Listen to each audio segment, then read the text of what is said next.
हरे कृष्णा। प्रिय भक्तगणों, आप सभी को सावन माह पुत्रदा एकादशी की हार्दिक शुभकामनाएं। आज आप सभी भक्तजन स्नान करेंगे पुत्रदा एकादशी की व्रत कथा, तुलसी माता की कथा और अंत में जानेंगे व्रत पारण का शुभ मुहूर्त। एक समय की बात है कि श्री युधिष्ठिर कहने लगे कि हे भगवान, मैंने सावन माह के कृष्ण पक्ष की कामिका एकादशी का विस्तार वर्णन सुना। अब आप मुझे सावन माह की शुक्ल पक्ष की एकादशी का क्या नाम है, व्रत करने की विधि तथा इसका महात्म्य कृपा कर कहिए। तब भगवान श्री कृष्ण जी कहने लगे कि इस एकादशी का नाम पुत्रदा एकादशी है। इस एकादशी को पवित्रता एकादशी भी कहा जाता है। पुत्रदा एकादशी व्रत करने वाले व्यक्ति को पूजा के बाद सावन पुत्रदा एकादशी व्रत की कथा जरूर सुननी चाहिए। ऐसा करने से व्रत पूर्ण होता है और मनोकामनाएं पूरी होती है। अब आप शांतिपूर्वक इसकी कथा सुनिए। इसके सुनने मात्र से ही 1000 यज्ञ करने का फल मिलता है। द्वापर युग के आरंभ में महिषामती नामक की एक नगरी थी, जिसमें महजीत नाम का राजा राज्य करता था। लेकिन पुत्रहीन होने के कारण राजा को राज्य सुखदायक नहीं लगता था। उसका मानना था कि जिसकी संतान न हो उसके लिए यह लोक और परलोक दोनों ही दुखदायक होते हैं। पुत्र सुख की प्राप्ति के लिए राजा ने अनेक उपाय किया, परंतु राजा को पुत्र की प्राप्ति नहीं हुई।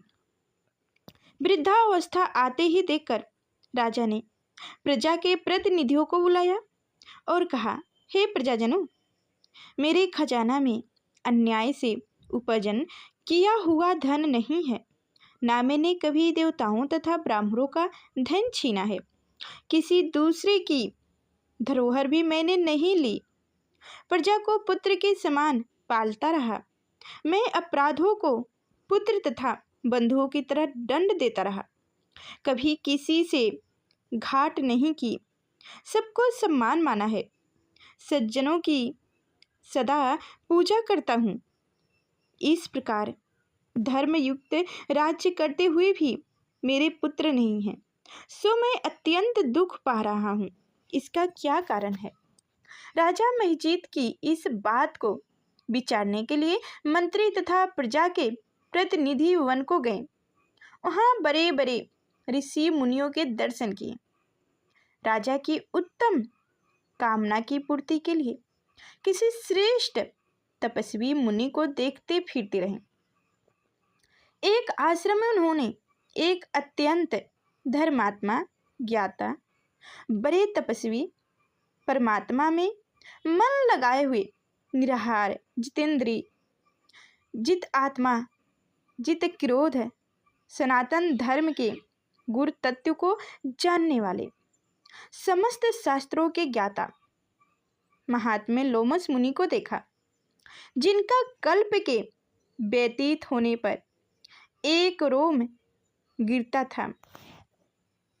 सबने जाकर ऋषि को प्रणाम किया। उन लोगों को देखकर मुनि ने पूछा कि आप लोग किस कारण से आए हो?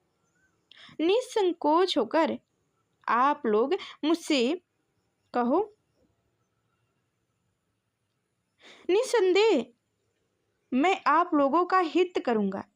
मेरा जन्म केवल दूसरों के उपहार के लिए हुआ है, इनमें संदेह मत करो। लोमस मुनि के ऐसे वचन सुनकर सब लोग बोले, हे महर्षि, आप हमारी बात जानने में ब्रह्मा से भी अधिक के सामर्थ्य हैं। अंत आप हमारे इस संदेह को दूर कीजिए। महिषामतीपुरी का धर्मात्मा राजा महजीत प्रजा का पुत्र के समान पालन करता है, फिर भी वह पुत्रहीन होने के कारण दुखी है। उन लोगों ने आगे कहा कि हम लोग उसकी प्रजा हैं, अंततः उसके दुख से हम भी दुखी हैं। आपके दर्शन से हमें पूर्ण विश्वास है कि हमारा यह संकट अवश्य दूर हो जाएगा, क्योंकि महान पुरुषों के दर्शन मात्र से अनेक कष्ट दूर हो जाते हैं। अब आप कृपा करके राजा के पुत्र होने का उपाय बताइए। यह बात सुनकर ऋषि ने थोड़ी देर के लिए नेत्र बंद किया और राजा के पूर्व जन्म का वृत्तांत जानकर कहने लगा कि यह राजा पूर्व जन्म में एक निर्धन वैश्य था। निर्धन होने के कारण इसने कई बुरे कर्म किया। यह एक गांव से दूसरे गांव व्यापार करने जाया करता था। एक समय जेठ मास के शुक्ल पक्ष की द्वादशी के दिन मध्याह्न के समय वह 2 दिन से भूखा प्यासा था, एक जलाशय पर जल पीने गया। उसी स्थान पर एक तत्काल ही ब्याही हुई प्यासी गाय जल पी रही थी। राजा ने उस प्यासी गाय को जल पीते हुए हटा दिया और स्वयं जल पीने लगा। इसलिए राजा को यह दुख सहना पड़ा। एकादशी के दिन भूखा रहने से वह राजा हुआ और प्यासी गाय को जल पीते हुए हटाने के कारण पुत्र वियोग का दुख सहना पड़ रहा है। ऐसा सुनकर सब लोग कहने लगे कि हे ऋषि, शास्त्रों में पापों का प्रायश्चित भी लिखा है। अंत जिस प्रकार राजा का यह पाप नष्ट हो जाए, आप ऐसा उपाय बताइए। लोमस मुनि कहने लगे कि सावन माह की शुक्ल पक्ष की एकादशी को, जिसे पुत्रदा एकादशी भी कहते हैं, तुम सब लोग व्रत करो और रात्रि को जागरण करो, तो इससे राजा का यह पुण्य या पूर्व जन्म का पाप अवश्य नष्ट हो जाएगा। साथ ही राजा को पुत्र की अवश्य प्राप्ति होगी। लोमस ऋषि के ऐसे वचन सुनकर मंत्रियों सहित सारी प्रजा नगर को वापस लौट आई और जब सावन माह की शुक्ल पक्ष की एकादशी आई तो ऋषि की आज्ञा अनुसार सबने पुत्रदा एकादशी का व्रत और जागरण किया। इसके पश्चात द्वादशी के दिन इसके पुण्य का फल राजा को दिया गया। उस पुण्य के प्रभाव से रानी ने गर्भ धारण किया और कुछ समय समाप्त होने के बाद उनके एक बड़ा तेजस्वी पुत्र उत्पन्न हुआ। इसलिए हे राजन, इस सावन माह के शुक्ल पक्ष की एकादशी का नाम पुत्रदा एकादशी पड़ा। अंत संतान सुख की इच्छा हासिल करने वाले इस व्रत को अवश्य करें। इसके महात्म्य को सुनने से मानुष सब पापों से मुक्त हो जाता है और इस लोक में संतान सुख भोग कर परलोक में स्वर्ग को प्राप्त होता है। तो इस तरह से पुत्रदा एकादशी व्रत कथा का संपन्न हुआ। जय श्री हरि, जय माँ लक्ष्मी। अब सुनते हैं तुलसी माता की कथा, जिसके बिना एकादशी का व्रत संपूर्ण नहीं होता है। तो एक बार शिव ने अपने तेज को समुद्र में फेंक दिया था। उससे एक महातेजस्वी बालक ने जन्म लिया। यह बालक आगे चलकर जलंधर के नाम से पराक्रमिक दैत्य राजा बना। इसकी राजधानी का नाम जलंधर नगरी था। दैत्यराज कालनेमि की कन्या वृंदा का विवाह जलंधर से हुआ। जलंधर महाराक्षस था।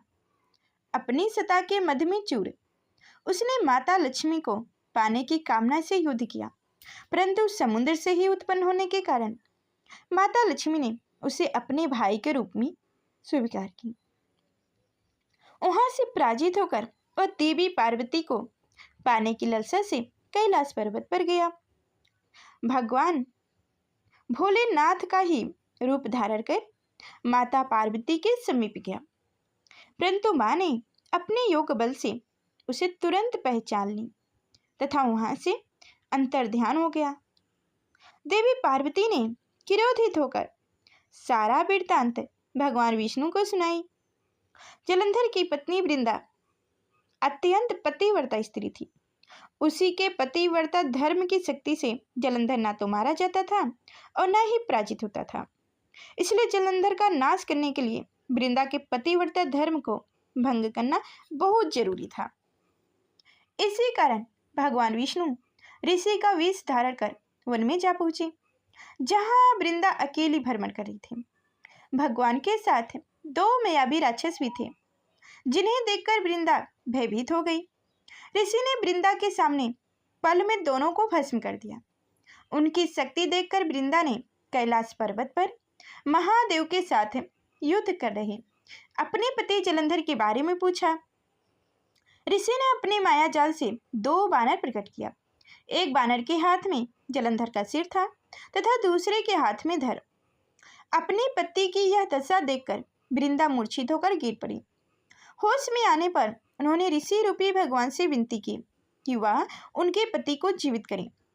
भगवान ने अपनी माया से पुनः जलंधर का सिर धड़ से जोड़ दिया, परंतु स्वयं भी वह उसी शरीर में प्रवेश कर गए। वृंदा को इस छल का जरा भी आभास नहीं हुआ। जलंधर बने भगवान के साथ वृंदा पतिव्रता का व्यवहार करने लगी, जिससे उनका अस्तित्व भंग हो गया। ऐसा होते ही वृंदा का पति जलंधर युद्ध में हार गया। इस सारी लीला का जब वृंदा को पता चला तो उसने क्रोध होकर भगवान विष्णु को शिला होने का श्राप दे दिया तथा स्वयं सती हो गई। जहां वृंदा भस्म हुई वहीं तुलसी का पौधा उगा। भगवान विष्णु ने वृंदा से कहा, हे वृंदा, तुम अपने सतीत्व के कारण मुझे लक्ष्मी से भी अधिक प्रिय हो गई हो। अब तुम तुलसी के रूप में सदा मेरे साथ रहोगी। जो भी मनुष्य मेरे शालिग्राम रूप के साथ तुलसी का विवाह करेगा, उसे इस लोक और परलोक में विपुल यश प्राप्त होगा। जिस घर में तुलसी होती है वहाँ यम के दूत भी असमय नहीं जा सकता। गंगा एवं नर्मदा के जल में स्नान तथा तुलसी का पूजन बराबर माना जाता है। चाहे मनुष्य कितना भी पापी क्यों न हो, मृत्यु के समय जिनके प्राण मंजरी रहित तुलसी और गंगा जल मुख में रखकर निकल जाते हैं, वह पापों से मुक्त होकर वैकुंठ धाम को प्राप्त होते हैं। जो मनुष्य तुलसी एवं आंवले की छांव में अपने पितरों का श्राद्ध करते हैं, उनके पितृ मोक्ष को प्राप्त हो जाते हैं। तो इस तरह से तुलसी माता की कथा भी संपन्न हुआ। जय हो तुलसी माता। तो अब जानिए पुत्रदा एकादशी व्रत का पारण का शुभ मुहूर्त कब है, 2025 का। तो पुत्रदा एकादशी व्रत का पारण 6 अगस्त को किया जाएगा। इस दिन व्रत का पारण करने का शुभ मुहूर्त सुबह 7:15 से लेकर 8:21 तक है। यानी कि इस बार ज़्यादा समय नहीं है, बस 1 घंटे का समय है। तो 1 घंटे में आप व्रत का पारण कर लीजिएगा। एक बार फिर बता दें कि 6 अगस्त को किया जाएगा।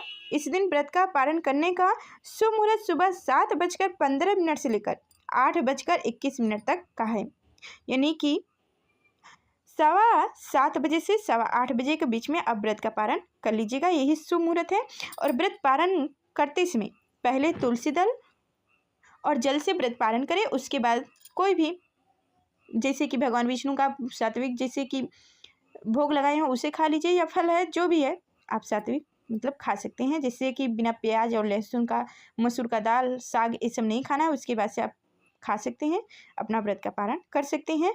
और एकादशी का जब आप व्रत का पारण करें तो उसमें चावल अवश्य खाएं। द्वादशी का जब मतलब एकादशी का पारण जब द्वादशी का होता है तो उस दिन चावल जरूर खाया जाता है, तभी जाके आपका व्रत मतलब पारण शुभ होता है। तो उम्मीद करती हूँ कि कथा के साथ जानकारी भी अच्छी लगी होगी। तो लाइक कर चैनल को सब्सक्राइब कीजिएगा और इस कथा को शेयर भी कीजिएगा और कमेंट बॉक्स में जय श्री कृष्णा अवश्य लिखिएगा। फिर मिलते हैं नेक्स्ट वीडियो में, तब तक के लिए धन्यवाद। और हाँ, हमारे चैनल पर 11 माता की कथा भी डाल दी गई है, तो आप उसे भी सुन लीजिएगा।